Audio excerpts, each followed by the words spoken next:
बहुत बहुत स्वागत है आपका पढ़ाई कर ऑनलाइन पर। आज की क्लास के माध्यम से देखेंगे ये क्वेश्चन पेपर आपका human values and environmental studies का क्वेश्चन पेपर है। जिन विद्यार्थियों का कल पेपर होने वाला है, फिर आने वाले दिनों में उनका पेपर है, तो क्वेश्चन पेपर उनके लिए बहुत ही महत्वपूर्ण साबित होगा। इसमें टोटल आपके 100 आपके पूरे के पूरे एमसीक्यू क्वेश्चन है, जो कि आपके एग्जाम के लिए बहुत ही महत्वपूर्ण साबित होंगे। इसलिए पूरे आपको देख लेना, जितने भी इसमें के क्वेश्चन है सभी आपको देख लेना। इसका मैं साथ में आंसर भी लेके आया हूँ। एक हिसाब से देखा जाए तो आज का सॉल्व्ड मॉडल पेपर पूरा का पूरा रहेगा, जो आपके एग्जाम के लिए कहीं ना कहीं बहुत ही हेल्पफुल आपका साबित होगा। इसलिए वीडियो में अंत तक बने रहिएगा। मैं इसको तीव्र गति से इसको मैं पूरा सॉल्यूशन कराने का प्रयास करूंगा, क्योंकि इस पर मैंने विस्तार से वीडियो बनाया हुआ हूं। इसका प्ले लिस्ट मैंने ऑलरेडी क्रिएट कर चुका हूं, उस पर आप जाकर सभी वीडियो वॉच कर सकते हैं। यदि इसके हम प्रश्नों की बात करें तो इसमें जो पहला आपका क्वेश्चन दिया हुआ है बहुत ही महत्वपूर्ण आपका दिया हुआ कि सार्वभौमिक मानव व्यवस्था के लिए इच्छुक व्यक्तिगत लोग होंगे। कौन से होंगे? इसमें आपका दिया हुआ बी वाला इसमें का राइट हो जाएगा, सामाजिक व पारिस्थितिकी रूप से अधिक जिम्मेदार होंगे। ठीक है, इसमें बी वाले पे लगा दीजिएगा, इसमें का सही हो जाएगा विकल्प ए। फिर अगले क्वेश्चन की ओर बढ़ेंगे, जो कि आपका दिया हुआ है कि ऑपरेशन गिरुल्ला ग्रीन आंदोलन निम्नलिखित में से किस राज्य में हुआ था। ये जो आंदोलन हुआ था किस राज्य में हुआ था? ये यूपी में हुआ था, उत्तर प्रदेश में। ठीक है, पहला वाला इसमें का राइट हो जाएगा विकल्प। फिर अगला क्वेश्चन आपका दिया हुआ कि साझा मानव मूल्यों और सामाजिक संबंधों से क्या उत्पन्न होता है। इसमें यदि इसकी हम बात करें साझा मानव मूल्य और सामाजिक संबंधों से क्या उत्पन्न होता है, तो इसके देखा जाए कहीं ना कहीं फैत यानी विश्वास भी, विश्वसनीयता भी है, और यानी भक्ति, विश्वसनीयता और ईमानदारी, ये सभी कहीं ना कहीं उत्पन्न होती हैं। इसलिए डी वाले पे लगाइएगा, इसमें का सही रहेगा विकल्प ये। फिर अगला क्वेश्चन आपका दिया हुआ वह कौन सा मूल्य जो हर समाज कार्यकर्ता को आत्मसात करने की जरूरत है। इसमें का यदि हम इसकी बात करें 4 नंबर क्वेश्चन की, तो इसका जो ऑप्शन हो जाएगा डी वाले पे लगा दीजिएगा। कहीं ना कहीं देखा जाए डी वाला इसमें का सही रहेगा विकल्प। ठीक है, फिर अगला क्वेश्चन आपका 5 नंबर आपका दिया हुआ कि सामाजिक विकास किसके फलस्वरूप संभव है। सामाजिक जो विकास है किसके फलस्वरूप संभव है, यदि इसकी हम बात करें तो ये 5 नंबर आपका क्वेश्चन आपका ये दिया हुआ है। कहीं ना कहीं देखा जाए तो समाज कार्य, पेशे की गत ईमानदारी हो और मूल्य और नैतिकताओं के साथ कंपनी के प्रति वफादारी से, और समाज यानी समाज कार्यकर्ताओं की प्रतिज्ञाओं की यानी प्रेरित के फलस्वरूप, ये कहीं ना कहीं देखा जाए तो ये सभी इसमें के ऑप्शन सही है। इसलिए डी वाले पे लगाइएगा, ये सही हो जाएगा इसमें का। फिर अगला क्वेश्चन आपका दिया हुआ 6 नंबर की आदर्श वफादारी किस पर आधारित है। आदर्श वफादारी जो है किस पर आधारित है? कर्तव्य की भावना पर भी है और नैतिक प्रतिबद्धता पर भी है। इसलिए आप सी वाले पे लगाइएगा, उपरोक्त दोनों पर। ठीक है, सी वाला इसमें का सही हो जाएगा 6 नंबर क्वेश्चन का। ये जो मैं क्वेश्चन पेपर आपको सोल्व करा रहा हूं, आप इसको पीडीएफ फाइल में भी डाउनलोड कर सकते हैं। मैं टेलीग्राम पर इसका ऑलरेडी पीडीएफ मैंने प्रोवाइड कर दिया है। जो विद्यार्थी अभी तक टेलीग्राम पर ज्वाइन नहीं हुए हैं, मैं डिस्क्रिप्शन में लिंक दे दूंगा, आप जाकर टेलीग्राम पर भी ज्वाइन कर लीजिए, क्योंकि वहां पर कोई भी मैं पेपर सोल्व कराता हूं तो उसका पीडीएफ मैं वहां पर पहले ही अपलोड कर देता हूं, आप जाकर देख सकते हैं उसका। फिर यहाँ से आपका 7 नंबर क्वेश्चन भी आपका दिया हुआ कि किस प्रकार का यानी न्याय मौजूद है। यदि कर्मचारी काम करने पर अपने संचार से मुक्त, ईमानदारी और सत्य है, तो यदि इसके प्रश्न की बात करें तो इसमें का जो है नैतिक शब्द सही हो जाएगा। इसमें का सी वाला सही है। ठीक है, नैतिक इसमें का। फिर अगला क्वेश्चन आपका दिया हुआ कि नैतिकता का संबंध किससे है। यदि इसकी हम बात करें तो नैतिकता का जो संबंध है ये राइट और रॉन्ग से है, सही और गलत से है, इसलिए सी वाला इसमें का सही हो जाएगा। फिर अगला क्वेश्चन आपका दिया हुआ कि CMR का प्रबुद्ध स्वाहिल मॉडल क्या है। यदि हम इसकी बात करें तो ये 9 नंबर आपका क्वेश्चन आपका ये दिया हुआ है। इसका जो है पहला ऑप्शन आपका सही हो जाएगा कि यह एक संगठन व स्वाहित है जिसमें वह नैतिकता के स्थान पर स्वयं को प्राथमिकता देता है। इसलिए पहला वाला इसमें का सही हो जाएगा, पहले वाले पे लगा दीजिएगा। ठीक है, फिर अगला क्वेश्चन आपका दिया हुआ 10 नंबर के, इनमें से कौन सा शहरीकरण का पर्यावरण पर नकारात्मक प्रभाव नहीं है।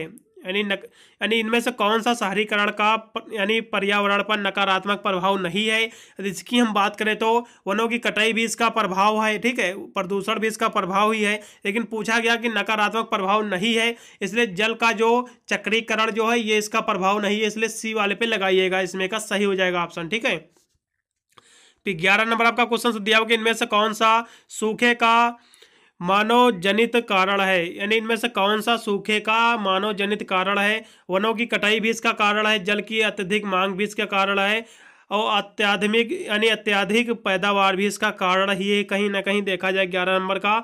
इसलिए डी वाले पे आप लगा दीजिएगा, इसमें का राइट विकल्प आपका हो जाएगा। ठीक है, फिर अगला क्वेश्चन आपका दिया हुआ है 12 नंबर आपका, पर्यावरण पर मानव के क्रियाकलापों के क्या प्रभाव जो होते हैं, इसके प्रभाव के क्या कारण है महत्वपूर्ण, ये आपको बताना है।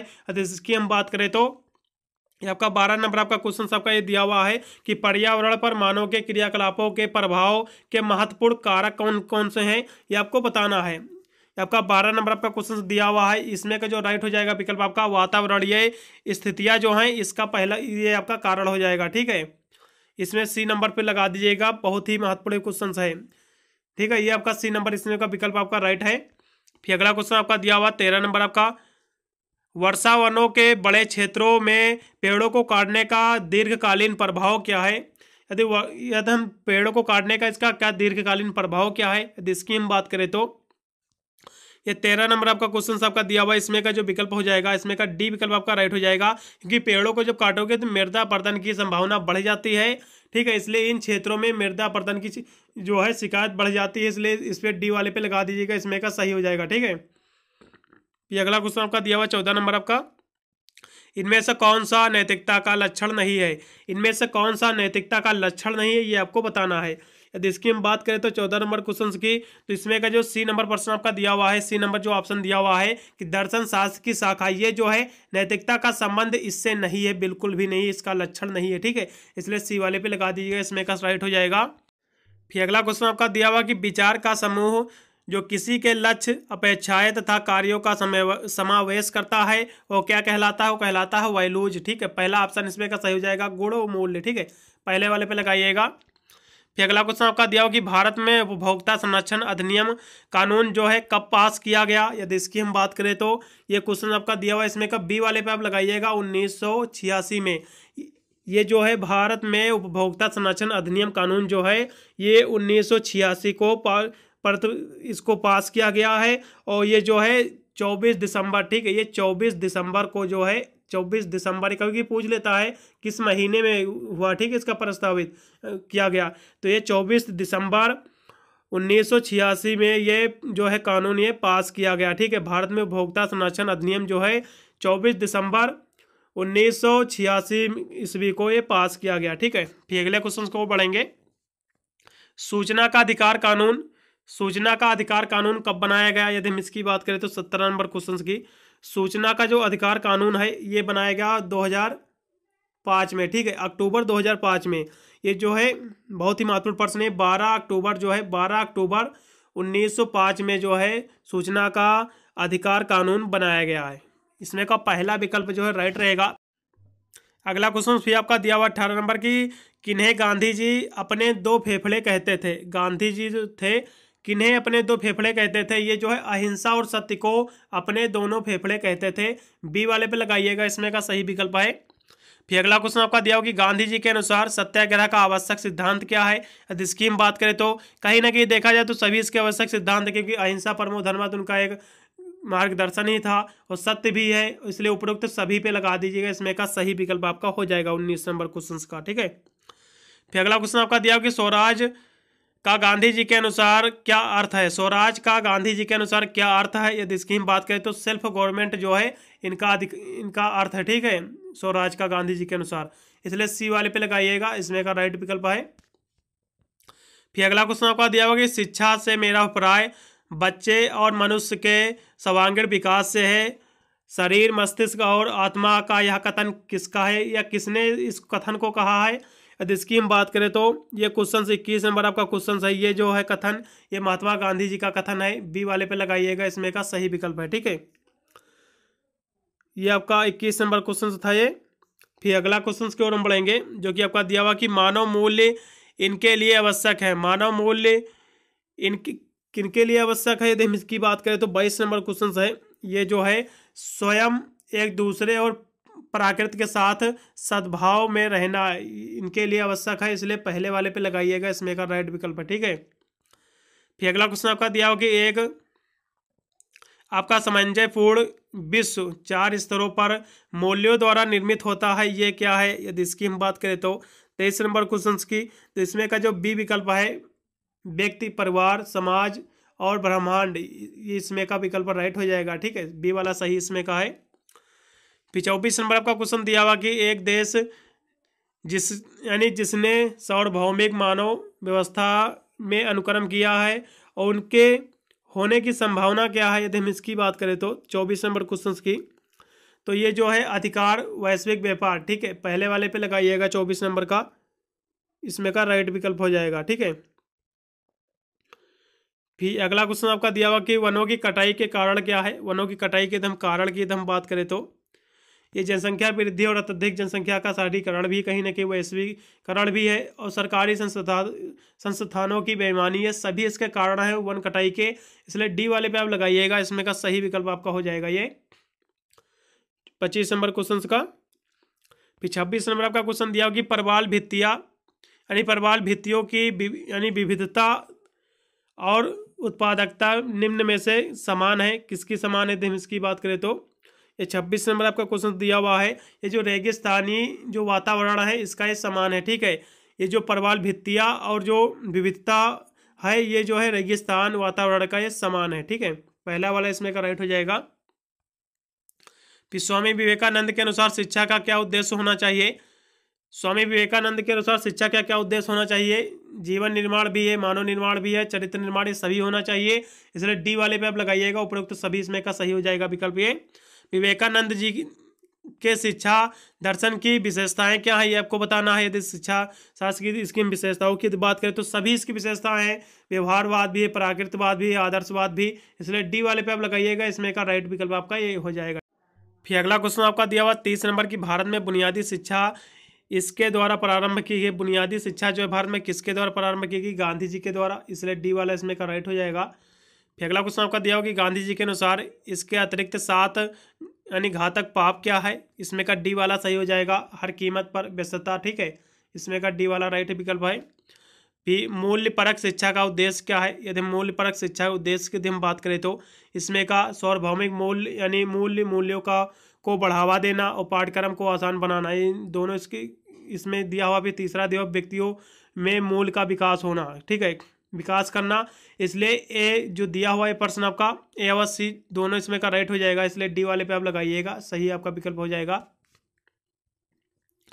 फिर अगला क्वेश्चन आपका दिया हुआ कि आत्म अन्वेषण 2 तंत्र का उपयोग करता है। जो आत्म अन्वेषण जो है 2 तंत्र का जो उपयोग करता है, कौन कौन से, इसकी हम बात करें तो ये आपका 32 नंबर आपका क्वेश्चन दिया हुआ है।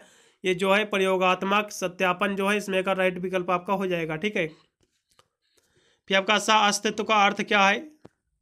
सह अस्तित्व का क्या अर्थ है, इसकी हम बात करें तो ये आपका 33 नंबर क्वेश्चन का जो है साथ में रहना। सह अस्तित्व का अर्थ होता है साथ में रहना, ठीक है। पहला वाला इसमें का सही हो जाएगा।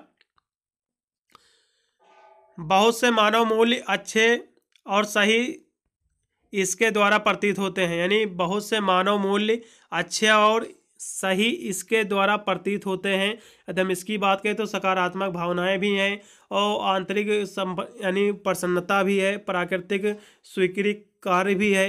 ये सभी कहीं ना कहीं देखा जाए तो सही है विकल्प। इसलिए डी वाले पे आप लगाइएगा, उपयुक्त तो सभी इसमें का राइट हो जाएगा डी नंबर का, ठीक है। आपका 34 नंबर क्वेश्चन का ये।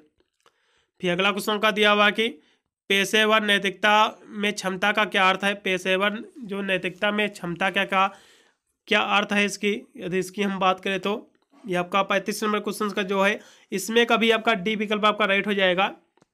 ये जो है बी और सी दोनों इसमें का राइट विकल्प है। बी आपका दिया हुआ कि सार्वभौमिक मानव व्यवस्था को बढ़ावा देना और लाभ करने की क्षमता, इसलिए दोनों विकल्प राइट है। इसलिए आप डी वाले पे आपको लगाना पड़ेगा कि बी व सी दोनों राइट हैं, ठीक है। फिर अगला क्वेश्चन आपका दिया हुआ कि संबंधों के लिए मूल्य महत्वपूर्ण है, इनमें शामिल है। संबंधों के लिए मूल्य जो है महत्वपूर्ण है, इनमें कौन क्या शामिल है। तो इसकी हम बात करें तो इसमें आपका शामिल है, ये आपका 36 नंबर आपका क्वेश्चन है। इसमें शामिल है अखंडता और चरित्र, ठीक है। अखंडता और चरित्र इसमें जो है शामिल है। सी वाला इसमें का सही हो जाएगा। इसलिए बोध और समझ के यानी क्या इसके रिजल्ट है, क्या इसके परिणाम है। यदि इसकी हम बात करें तो ये आपका 37 नंबर क्वेश्चन है। इसमें का जो है मूल्य जो है वैल्यूज जो है इसका जो है परिणाम है, ठीक है। इसलिए बी इसमें का राइट हो जाएगा, बी नंबर क्वेश्चन। फिर 38 नंबर आपका क्वेश्चन दिया हुआ है कि कौन संज्ञान में लेता है कि क्या सही है और क्या गलत है। कौन संज्ञान में लेता है कि क्या सही है और क्या गलत है। यदि हम इसकी बात करें 38 नंबर क्वेश्चन की, तो इसमें जो है नैतिकता जो है ये इसमें का राइट विकल्प आपको हो जाएगा। ठीक है। फिर अगला क्वेश्चन आपका दिया हुआ है कि कर्मचारियों की उसके संगठन के प्रति वफादारी से क्या संबंधित है। यानी कर्मचारियों की उसके संगठन के प्रति क्या वफादारी है, ये आपको बताना है। यदि इसकी हम बात करें तो 39 नंबर क्वेश्चन की, तो इसमें का बी विकल्प आपका सही हो जाएगा, ऑर्गेनाइजेशन यानी संगठन। ठीक है, बी वाले पे लगा दीजिएगा, इसमें का सही हो जाएगा। पंथ निरपेक्षता का क्या अर्थ होता है। यदि इसकी बात करें तो पंथ निरपेक्षता का क्या अर्थ होता है, इसका क्या मीन्स होता है। 40 नंबर आपका एक क्वेश्चन है, ये जो है मूल तथ्यों और विज्ञान पर आधारित है। ठीक है, इसलिए आप बी वाले पे लगाइएगा, इसमें का राइट आपका विकल्प हो जाएगा। ठीक है। फिर अगला क्वेश्चन आपका दिया हुआ है कि परिस्थिति के अध्ययन से संबंधित है। परिस्थिति अध्ययन से क्या संबंधित है, ये आपका 41 नंबर आपका क्वेश्चन से आपका दिया हुआ है। इसमें जो है जीवित और गैर जीवित घटकों के बीच जो पारस्परिक संबंध है ये इससे संबंधित है। ठीक है। फिर अगला क्वेश्चन आपका दिया हुआ है कि सतत विकास की अवधारणा संबंधित है। सतत विकास की जो है अवधारणा किससे संबंधित है, ये जो संबंधित है 42 नंबर क्वेश्चन है, ये सतत विकास की जो है अवधारणा जो है किससे संबंधित है। यदि हम इसकी बात करें तो ये संपूर्ण संसाधन जो है इससे आपका संबंधित है, इसलिए आप बी वाले पे लगाइएगा, इसमें का सही आपका विकल्प हो जाएगा। ठीक है। फिर अगले क्वेश्चन की ओर बढ़ेंगे, जो कि आपका दिया हुआ है कि कार्बेट राष्ट्रीय उद्यान के मध्य से गंगा की जो कौन सी सहायक नदी बहती है। यदि इसकी बात करें तो आपका रामगंगा और कोसी दोनों बहती हैं, इसलिए आप सी वाले पे लगाइएगा, इसमें का सही हो जाएगा 43 नंबर का। फिर 44 नंबर आपका क्वेश्चन दिया हो कि ग्लोबल वार्मिंग का निम्नलिखित में से कौन सा कारण है। रेडियो धर्मीकरण जो है इसका मेन कारण है, पहले वाले पे लगाइएगा। फिर अगला क्वेश्चन आपका दिया हो कि निम्नलिखित में से कौन सा प्राकृतिक संसाधन है। कौन सा प्राकृतिक संसाधन है, प्राकृतिक संसाधन जल ही है, क्योंकि ये प्राकृतिक द्वारा है, और कार बस पार्क ये तो सब मानवकृत ही द्वारा है, इसलिए प्राकृतिक संसाधन पूछा है, इसलिए जल वाले को अब लगाना है। ठीक, इसमें का सही है। यदि हम अपघटन को पूरी तरह से एक पारिस्थितिकी तंत्र से हटा दें तो किस जगह से इसके कामकाज पर विपरीत असर पड़ेगा। यदि हम इसकी बात करें तो इसका जो प्रभाव पड़ेगा, खनिज गति अवरुद्ध हो जाएगी। ठीक है, खनिज गति जो है ये अवरुद्ध हो जाएगी, इसलिए इसमें का पहला विकल्प आपका राइट हो जाएगा 46 नंबर का। फिर 47 नंबर आपका क्वेश्चन दिया हो कि भौगोलिक क्षेत्र की जैव विविधता के लिए निम्नलिखित में से कौन सा खतरा हो सकता है। भौगोलिक क्षेत्र की जैव विविधता के लिए कौन सा खतरा हो सकता है। यदि हम इसकी बात करें तो इसमें का जो ग्लोबल वार्मिंग भी इसका खतरा हो सकता है, निवास स्थान का विखंडन भी है, विदेशी प्रजातियों का आक्रमण भी इसका कहीं ना कहीं कारण है या फिर खतरा इससे हो सकता है, इसलिए डी वाले पे आप लगाइएगा, उपरोक्त सभी इसमें का राइट हो जाएगा। एड्स किसके द्वारा फैलता है। एड्स कहीं ना कहीं देखा जाए तो HIV इसी से संबंधित है, इसलिए सी वाले पे आप लगा दीजिएगा, इसमें का सही हो जाएगा। फिर अगला क्वेश्चन आपका दिया हुआ कि आप निम्नलिखित में से किस पर ऊर्जा दक्षता स्टार यानी लेवल के बेयरू चिंपी को पता लगा सकते हैं। यदि इसकी हम बात करें तो इसमें छत के पंखे भी कहीं ना कहीं हैं, इलेक्ट्रॉनिक गीजर भी है, ट्यूबर आपका फ्लोरोसेंट लैंप भी है, इसलिए डी वाले पे लगाइएगा, उपरोक्त तो सभी इसमें का राइट हो जाएगा। फिर आपका CNG जो है, CNG क्या है। CNG जो है एक स्वच्छ ईंधन है, बी वाला इसमें का राइट हो जाएगा। ठीक है। पानी के प्रदूषण के लिए जिम्मेदार है। पानी के प्रदूषण के लिए क्या जिम्मेदार है, यदि इसकी हम बात करें तो 51 नंबर क्वेश्चन की, पानी के लिए कौन कौन जिम्मेदार है। ये सभी जिम्मेदार है, कहीं ना कहीं देखा जाए तो मिल वगैरह भी, इसलिए डी वाले पे आप लगाइएगा, इसमें का सही विकल्प आपका हो जाएगा। क्लोरोफ्लोरोकार्बन का प्रयोग किया जाता है। क्लोरोफ्लोरो जो कार्बन का प्रयोग है ये किस में किया जाता है, ये 52 नंबर क्वेश्चन दिया हुआ है। ये सभी में प्रयोग होता है, जैसे कि रेफ्रिजरेटर में भी प्रयोग होता है, एयर कंडीशनर में भी होता है, इत्र में भी होता है, परफ्यूम में जिसे कहते हैं, ये सभी में प्रयोग होता है, इसलिए आप डी वाले पे लगाना, आपको सही हो जाएगा इसमें का। आर्द्र भूमि में पानी हो सकता है। आर्द्र भूमि में पानी क्या हो सकता है, यदि इसकी हम बात करें तो ताज़ा भी हो सकता है, गुण खरा भी हो सकता है, स्थिर भी हो सकता है। 43 नंबर का आप डी लगा दीजिएगा, उपरोक्त सभी इसमें का राइट हो जाएगा। फिर सोशल मीडिया पर इंटरनेट का सकारात्मक प्रभाव क्या है। सोशल मीडिया का जो इंटरनेट का सकारात्मक प्रभाव क्या है, इसका जो पॉजिटिव इसका इफेक्ट क्या है। 54 नंबर क्वेश्चन की हम बात करें तो इसे तथ्यों को तोड़ने मरोड़ने तथा लोगों को आहत करने के लिए प्रयोग किया जाता है, इसलिए आप पहले वाले पे ही लगाना, आपको सही हो जाएगा। ठीक है। फिर अगला क्वेश्चन आपका दिया हुआ है कि स्रोत ज्ञान के बिना स्रोत के साथ साक्षात्कार की इलेक्ट्रॉनिक रिकॉर्डिंग है, यदि इसकी हम बात करें तो ये आपका 55 नंबर आपका ये क्वेश्चन आपका ये दिया हुआ है। ठीक है। इसका जो ऑप्शन हो जाएगा कुटिल और अनुचित, ये इसमें का पहला आपका विकल्प हो जाएगा। ठीक है।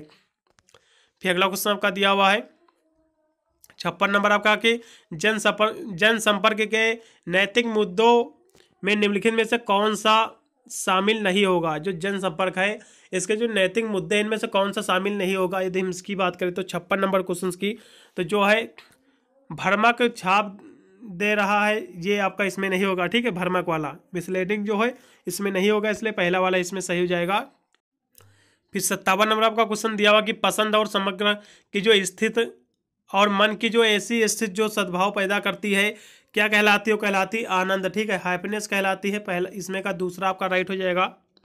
फिर अगला क्वेश्चन आपका दिया हो कि मूल परक शिक्षा की 5 मूल दिशा निर्देशों सार्वभौमिक यानी प्राकृतिक और निरीक्षण योग्य जो सद्भाव और लाते हैं क्या लाते हैं, यदि इसकी हम बात करें तो इसमें का जो विकल्प है 58 नंबर क्वेश्चन का ये जो है आत्म अन्वेषण। ठीक है। पहला इसमें का राइट हो जाएगा पहला। फिर अगला क्वेश्चन आपका दिया हुआ कि विकसित राष्ट्र इसका जीवंत उदाहरण है। विकसित जो राष्ट्र है किसका जीवंत उदाहरण, यदि हम इसकी बात करें तो ये जो है समृद्धि का। ठीक है। पहला इसमें का राइट हो जाएगा। फिर अगला क्वेश्चन आपका दिया हुआ 60 नंबर की मूल्य परक शिक्षा छात्रों के लिए महत्वपूर्ण साबित हो रही है क्योंकि मूल्य परक शिक्षा छात्रों को यह पहचानने में मदद करती है कि क्या पहचानने के लिए मदद करती है मूल्य। ठीक है। वैल्यू जो है पहचानने के लिए मदद करती है, इसलिए पहला आपको लगा देना, इसमें का राइट हो जाएगा 60 नंबर का। फिर अगला क्वेश्चन आपका दिया होगा सूचना का अधिकार कानून कब बना। सूचना का जो है अधिकार कानून ये कब बना, यदि हम इसकी बात करें तो आपका 61 नंबर आपका क्वेश्चन है, ये जो है 12 अक्टूबर 2005 को बना। ठीक है। पहला इसमें का विकल्प आपका राइट हो जाएगा 61 नंबर का। फिर अगला क्वेश्चन आपका दिया हुआ 62 नंबर की सूचना का अधिकार के अंतर्गत आते हैं। सूचना का अधिकार जो है किसके अंतर्गत आते हैं, तो इसकी हम बात करें तो ये जो आता है ये 60 नंबर ये आपका 62 नंबर क्वेश्चन है, इसमें का जो है दस्तावेज भी है, सलाह भी है, अनुबंध भी है, इसलिए डी वाले पे आपको लगाना है, इसलिए डी वाला इसमें का राइट रहेगा। आपका आरटीआई अधिनियम के तहत किसी व्यक्ति के जीवन और स्वतंत्रता से संबंधित जानकारी प्रदान करने की जो समय सीमा है वो क्या है, यदि इसकी हम बात करें तो वो है 30 दिन की। ठीक है। 30 दिन वाले पे आप लगा दीजिएगा, राइट हो जाएगा इसमें का। फिर अगला क्वेश्चन आपका दिया होगा कि प्रेस परिषद अधिनियम जो है किस वर्ष अधिनियमित किया गया है, यदि इसकी हम बात करें प्रेस परिषद की ये जो है 64 नंबर आपका क्वेश्चन दिया, ये आपका 1965 में जो है ये किया गया। ठीक है। इसलिए इसमें का जो है बी विकल्प आपका राइट हो जाएगा। फिर अगला क्वेश्चन आपका दिया होगा कि एक पेटेंट या कॉपीराइट का प्राधिकृत उपयोग आमतौर पर क्या होता है, यदि इसकी हम बात करें तो ये जो आपका दिया हुआ 65 नंबर आपको क्वेश्चन दिया हुआ इसमें का पहले पे लगा दीजिएगा उल्लंघन जो है, इसमें का पहला विकल्प आपका राइट हो जाएगा। न्याय शास्त्र का अर्थ क्या है। ठीक है। यदि हम न्याय शास्त्र की यदि हम बात करें तो इसका जो अर्थ होता है सामाजिक व्यवस्था में कानून के विज्ञान का जो है सामयिक क्षेत्र होता है, इसलिए आप न्याय शास्त्र का जो अर्थ होता है कहीं ना कहीं देखा जाए तो ये आपका 64 ये आपका 66 नंबर आपको क्वेश्चन दिया हुआ। ठीक है। इसलिए इसमें आप बी नंबर को लगा दीजिएगा, इसमें का आपका राइट विकल्प है ये आपका हो जाएगा। ठीक है। फिर अगला क्वेश्चन आपका दिया हुआ है कि TRIPS का अर्थ क्या होता है। TRIPS का अर्थ क्या होता है, इसकी हम बात करें तो इसका अर्थ होता है व्यापार से संबंधित बौद्धिक संपदा अधिकार, इसलिए पहला इसमें का विकल्प आपका राइट हो जाएगा। फिर अगला आपका क्वेश्चन दिया हुआ कि विज्ञापनों के लिए आचार संहिता किस पेशेवर एजेंसी द्वारा किया गया एक लोकप्रिय दिशा निर्देश है, तो इसकी हम बात करें तो पहला विकल्प इसमें आपका राइट हो जाएगा ASCI जो है इसके लिए ही निर्देश है, इसलिए पहला विकल्प इसमें का राइट है। फिर आपका अगला क्वेश्चन दिया हुआ कि निजी टीवी समाचार चैनलों को आत्मनियंत्रण के उद्देश्य से नैतिक दिशा निर्देश किसने दिए हैं, यदि इसकी हम बात करें तो ये 69 नंबर आपका क्वेश्चन दिया हुआ है, इसमें का जो सी नंबर आपका NBA जो है इसमें का राइट हो जाएगा विकल्प आपका। फिर 70 नंबर आपका क्वेश्चन दिया हुआ कि न्यूज ब्रॉडकास्टर्स और एसोसिएशन के दिशा निर्देश के अनुसार ब्रॉडकास्टर के प्रति जो समाचार दिन में अधिकतम कितने ताज़ा सामान्य मनोरंजन फुटेज जो है प्रसारित कर सकता है, इसकी हम बात करें तो प्रति जो है 8 मिनट में कर सकता है। ठीक है, पहला इसमें का राइट हो जाएगा। फिर अगला क्वेश्चन आपका दिया हो कि आकाशवाणी पर व्यक्तियों द्वारा प्रसारित किए जाने वाले जो प्रसारण होते हैं में किसकी अनुमति नहीं होगी, यदि इसकी हम बात करें तो दर्शकों को मिथक और पौराणिक विचारों को तोड़ने की जो है इसकी अनुमति नहीं होगी, इसलिए बी वाला इसमें का राइट हो जाएगा। फिर अगला क्वेश्चन आपका दिया हुआ है 72 नंबर आपका एक सार्वजनिक सेवा प्रसारण क्या है, एक सार्वजनिक जो सेवा प्रसारण क्या है, इसकी हम बात करें तो 72 नंबर क्वेश्चन की इसमें का पहला विकल्प आपका राइट हो जाएगा दूरदर्शन और रेडियो स्टेशन जो सार्वजनिक प्रसारण करता है। ठीक है, इसलिए पहला इसमें का सही हो जाएगा विकल्प।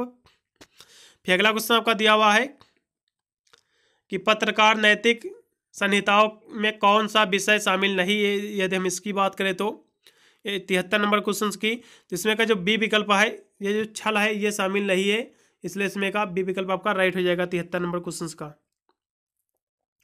फिर अगला क्वेश्चन आपका दिया हुआ है भारत में पत्रकारिता के मुद्दे क्या हैं, मुद्दे कौन कौन से हैं, इसकी हम बात करें तो सभी इसके मुद्दे हैं, इसलिए डी वाला सही हो जाएगा। ठीक है, फिर अगला क्वेश्चन आपका दिया हुआ है कि जॉब प्रेस संदर्भित करता है, जॉब प्रेस जो है क्या संदर्भित करता है, यदि इसकी हम बात करें तो 75 नंबर क्वेश्चन की तो इसमें का जो बी विकल्प आपका है सरकारी प्रेस जो है इसमें का सही हो जाएगा विकल्प ये गवर्नमेंट प्रेस।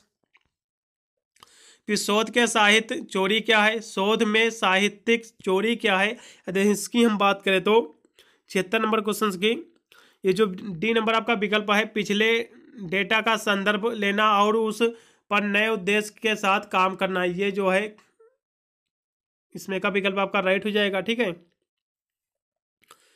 फिर अगला क्वेश्चन आपका दिया हुआ है कि कॉपीराइट कानूनों के अनुसार उचित उपयोग कॉपीराइट कार्यों के सीमित उपयोग की जो अनुमति देता है, किस बात की अनुमति देता है, यदि इसकी हम बात करें तो 77 नंबर क्वेश्चन की हम चर्चा करें तो इसमें का जो बी विकल्प है शैक्षिक उद्देश्य इसकी अनुमति देता है। ठीक है, इसमें का बी आपका राइट हो जाएगा। 78 नंबर आपका क्वेश्चन जो आपका दिया हुआ कि विषय के अनुसार डिजिटल युग में इस तत्व से संबंधित मीडिया नैतिकता के मुद्दे को उठाया है, इसकी हम बात करें तो कहीं ना कहीं देखा जाए तो सभी मुद्दे उठाया, जैसा कि इंटरनेट पत्रकार प्रिंट यानी पत्रकारों से बेहतर है, ये भी मुद्दा है। कहीं ना कहीं देखा जाए तो हर कोई इंटरनेट का प्रयोग नहीं कर सकता है, ये भी कहीं कहीं देखा जाए, क्योंकि कुछ लोग न्यूज़पेपर वगैरह भी पढ़ते हैं कहीं ना कहीं देखा जाए तो। और अगला कुछ इसमें आपका दिया हुआ है कि इंटरनेट असीमित जानकारी की एक धारा प्रदान करता है, ये भी सही, इसलिए आप डी वाले पे लगा देना, आपको उपयुक्त सभी इसमें का राइट हो जाएगा। फिर अगला क्वेश्चन आपका दिया हो कि अजीम प्रेम जी कौन है, यदि इसकी हम बात करें तो अजीम प्रेम जी कौन है, ये हैं बिरमो के संस्थापक। ठीक है, इसमें का पहला प्रश्न आपका सही हो जाएगा, आपका विप्रो के जो है ये संस्थापक है, फाउंडर हैं। फिर अगला क्वेश्चन आपका दिया हुआ कि दानशील संस्थान द गिविंग प्लेज के सह संस्थापक कौन है, तो इसकी हम बात करें तो 80 नंबर क्वेश्चन के इसमें के जो है बिल गेट है, इसमें का पहला विकल्प आपका राइट हो जाएगा। फिर अगला क्वेश्चन आपका दिया हुआ है कि व्यक्ति प्रदूषण को नियंत्रित कर सकता है, व्यक्ति जो है प्रदूषण को कैसे नियंत्रित कर सकता है, ये सभी कहीं ना कहीं देखा जाए तो सभी प्रकार से ये प्रदूषण को नियंत्रित कर सकते हैं, सिर्फ डी वाला इसमें का विकल्प आपका सही हो जाएगा। ठीक है, फिर अगला क्वेश्चन आपका दिया हो कि चक्रीय अर्थव्यवस्था के लिए क्या सही है, चक्रीय अर्थव्यवस्था के लिए क्या सही है, तो इसकी हम बात करें तो 82 नंबर क्वेश्चन की इसका जो सी नंबर क्वेश्चन आपका दिया हुआ ऑप्शन ये सही है। चक्रीय अर्थव्यवस्था चक्रीयकरण को पुनः तथा पुनः बढ़ावा देती है। ठीक है, इसमें का सी वाले पे लगा देना, आपको सही हो जाएगा क्वेश्चन से।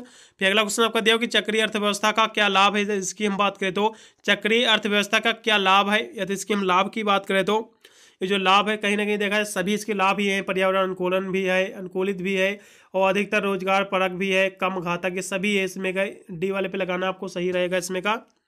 फिर चक्रीय अर्थव्यवस्था जो है बढ़ावा देती है, किसको बढ़ावा देती है, यदि हम इसकी बात करें तो ये 84 नंबर क्वेश्चन आपको दिया हुआ है, इसमें कभी डी वाले पे लगा देना, आपको राइट हो जाएगा। ठीक है, सभी को ये बढ़ावा देती है। फिर अगला का आपका क्वेश्चन दिया हुआ है 85 नंबर, इनमें से कौन सा सही नहीं है, आपको बताना है इनमें से कौन सा सही नहीं है। 85 नंबर आपका क्वेश्चन आपका ये दिया हुआ है, ठीक है। इसमें का जो बी नंबर आपका क्वेश्चन दिया हुआ है कि यानी पारस्परिक ज्ञान पुराना और स्थिर है, ये आपका गलत है इसमें का, इसमें लगा देना आपको। फिर अगला क्वेश्चन आपका दिया हुआ है कि आपका स्थान संरक्षण में शामिल है, यदि अंत स्थान संरक्षण में कौन सा शामिल है, तो इसकी हम बात करें तो 86 नंबर क्वेश्चन दिया हुआ है, इसमें का डी विकल्प जो कहीं ना कहीं देखा जाए सभी शामिल है। राष्ट्रीय उद्यान भी है, वो आपका वन्य जीव भी है, और जो मंडल रिसर्च भी है, सभी इसमें शामिल है। फिर आपका संयुक्त राष्ट्र संघ में कितने सतत विकास के लक्ष्य अपनाए हैं, यदि इसकी हम बात करें सतत की, तो ये 87 नंबर आपका क्वेश्चन दिया है, इसमें जो 17 दिया हुआ है सी, जो इसमें का राइट हो जाएगा।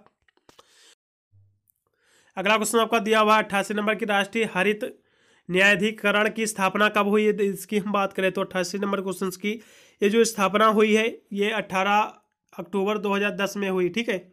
इसमें का पहला विकल्प आपका राइट हो जाएगा 88 नंबर का।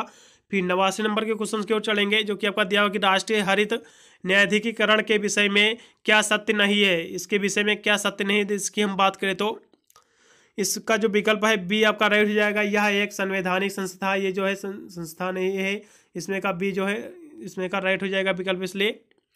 फिर अगला क्वेश्चन आपका दिया हुआ कि क्रास निर्भरता पहल है, क्रास निर्भरता जो पहल है ये क्या है, यदि हम इसकी बात करें तो 90 नंबर क्वेश्चन की ये जो है क्षेत्रों, बैंकों और कंपनियों के लिए जलवायु जोखिम विश्लेषण में विशेषता वाला जो वैश्विक संगठन है, इसलिए पहला विकल्प इसमें का राइट हो जाएगा।